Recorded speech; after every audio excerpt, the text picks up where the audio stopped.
Hello friends. तो atomic structure unit series के अंदर आपका स्वागत है। तो इस वीडियो के अंदर हम करेंगे बोर मॉडल ऑफ एटम या फिर बोर एटॉमिक मॉडल देख लेते हैं।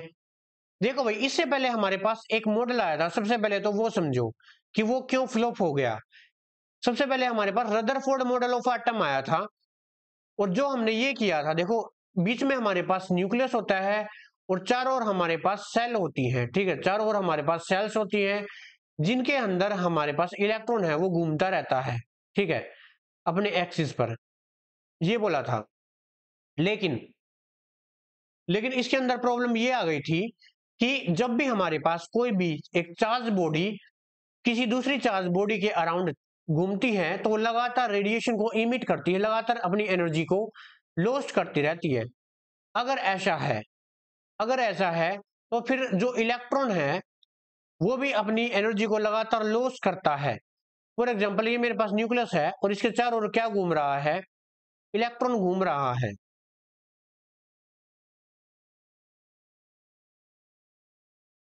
मान लिया ये इलेक्ट्रॉन घूम रहा है और लगातार अपनी एनर्जी को लॉस कर रहा है। अगर ये अपनी लगातार एनर्जी को लॉस करता जा रहा है तो ये धीरे धीरे न्यूक्लियस के नजदीक आता जाएगा, और एक टाइम ऐसा आएगा कि न्यूक्लियस के अंदर ही गिर जाएगा, और हमारे पास जो पॉजिटिव नेगेटिव है आपस में कैंसल आउट होंगे और हमारा जो एटम है वो खत्म हो जाएगा। लेकिन परंतु ऐसा नहीं होता। वही इसने बताया था, बोर ने। सिर्फ ये एक ड्रॉबैक थी, किसकी थी? रदरफोर्ड की। ये स्टेबिलिटी थी, ये एक्सप्लेन नहीं कर पाया था रदरफोर्ड। अब देख लेते हैं कि जो बोर है उसने क्या बताया था। To avoid the drawback of Rutherford model of atom and explain the line spectrum of hydrogen, Niels Bohr in 1913 proposed a new model of an atom based upon the Planck's quantum theory. This new model is called Bohr model of atom. ठीक है, अब इस जो ये Bohr model है उसके main points क्या हैं देख लेते हैं। An atom consists of a small heavily positively charged nucleus in the center of and the electron revolve around its circular orbit. इन्होंने भी वही कहा पहले पॉइंट में। हमारे पास जो भी हमारे पास एटम होता है उसके सेंटर के अंदर एक बहुत ही हैवीली पॉजिटिव चार्ज प्रेजेंट है, और उसके अराउंड क्या घूमते रहते हैं? इलेक्ट्रॉन घूमते रहते हैं जो कि नेगेटिवली चार्ज है। ठीक है, उसके बाद the electron revolve in those orbit which have a fixed value of energy.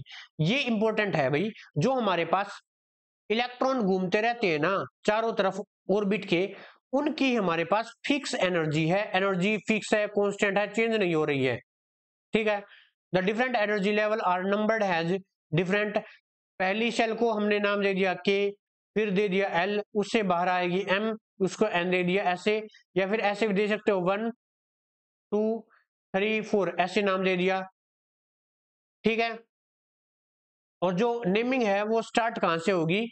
Closest shell to the nucleus, nucleus के पास से शुरू होगी। ऐसे नहीं कि आप उल्टा नेमिंग दे दोगे, ऐसा गलत हो जाएगा। The energy of different stationery state is given by the following formula. हमारे पास जो एनर्जी थी अलग अलग स्टेशनरी स्टेट की, वो इस फॉर्मूले से दी गई थी। हम देख लेते हैं, वो फॉर्मूला था हमारे पास En is equal to 2 pi square Me4 by में n स्क्वायर h स्क्वायर। देखो 2 पाई स्क्वायर ये तो हमारे पास कांस्टेंट है, m है हमारे पास मास ऑफ इलेक्ट्रॉन, E यहाँ पर चार्ज ऑफ इलेक्ट्रॉन, n है यहाँ पे उल नंबर रेशियो 1 2 3, ये है उल नंबर है हमारे पास, h है यहाँ पे हमारे पास प्लंक्स कांस्टेंट। ठीक है, देखो अभी next point. The energy increases as we move from nucleus to outer.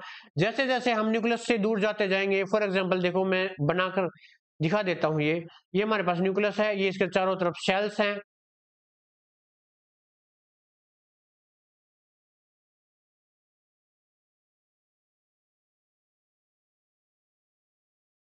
जैसे जैसे हम न्यूक्लियस से बाहर जाते जाएंगे, जो सेल की एनर्जी वो बढ़ती जाएगी, और वो ऐसे बढ़ती जाएगी। देखो के की एनर्जी, ये हमारे पास के सेल है, ये एल सेल है, एम है, ये एन है। ठीक है, तो जैसे जैसे हम न्यूक्लियस से बाहर जाते जाएंगे सेल्स की एनर्जी बढ़ती जाएगी।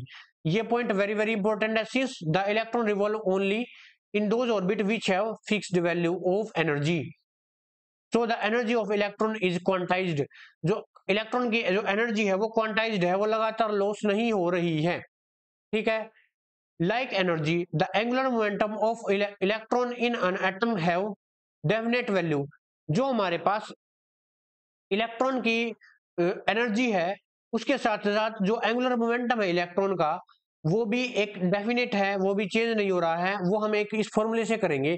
देखो सबसे पहले हमारे पास एक सर्कुलर ऑर्बिट होता है। देखो ये हमारे पास एटम है और एटम के चारों ओर ऑर्बिट है और ऑर्बिट हमें पता है सर्कुलर होता है और सर्कुलर की जो सरकमफ्रेंस है उसका फॉर्मूला क्या होता है 2πr, ठीक है। और हमें पता है जो इलेक्ट्रॉन है वो सीधा तो चल नहीं रहा होगा, वो इलेक्ट्रॉन वेव की फॉर्म में चल रहा होगा, देखो ऐसे, ठीक है। वो इलेक्ट्रॉन वेव की फॉर्म में चल रहा होगा और हमें पता है यहाँ पे बहुत सारी वेव्स बनी होंगी, मान लिया मैंने जो एन वेव है वो बनी होंगी